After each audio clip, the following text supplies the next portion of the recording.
Hi friends, இப்போ என்ன பார்க்க போகிறோம் அப்படின்னா ரொம்ப ஹெல்த்தியான சொரக்காய் பாசிப்பருப்பு கூட்டு எப்படி பண்ணுறது அப்படின்னு பார்க்கலாம் வாங்க. இதுக்கு நம்ம 1/2 டம்ளர் பாசிப்பருப்பை சுடுதண்ணியில் போட்டு வேக வச்சுக்க போகிறோம்.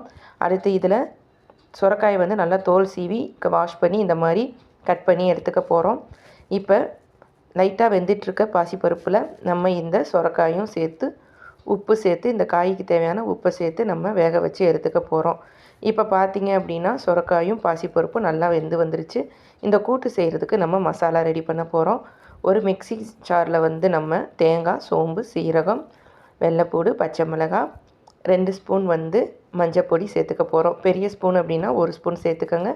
சின்ன ஸ்பூன் அப்படின்னா 2 ஸ்பூன் சேர்த்து நல்லா அரைச்சி எடுத்துக்கலாம். இப்போ பார்த்தீங்க அப்படின்னா வேக வச்ச அந்த பாசிப்பருப்பு இதையும் அப்படியே எடுத்துக்கிட்டோம். அந்த தண்ணியோடு அரைச்சி வச்சு அந்த மசாலா இருக்குது, இதை எல்லாத்தையும் சேர்த்து நம்ம தாளிச்சிட்டோம் அப்படின்னா குழம்பு ரொம்ப ஈஸியாக டக்குன்னு ரெடி பண்ணிடலாம். இப்போ இந்த குழம்பை நம்ம தாளிக்கிறதுக்கு பார்த்திங்க அப்படின்னா சீரகம், சோம்பு, கருவேப்பிலை, பச்சை மிளகாய், வெங்காயம் எல்லாம் சேர்த்து நம்ம இதை ஃபஸ்ட்டு தாளிக்க போகிறோம். தாளித்து அதிலே வந்து நம்ம இந்த சொரக்காயையும் பாசிப்பருப்பையும் சேர்த்துக்க போகிறோம். சேர்த்துட்டு இப்போ நம்ம ரெடி பண்ணி வச்சுருக்கிற அந்த மசாலாவையும் இதில் சேர்த்து கலந்து விட போகிறோம்.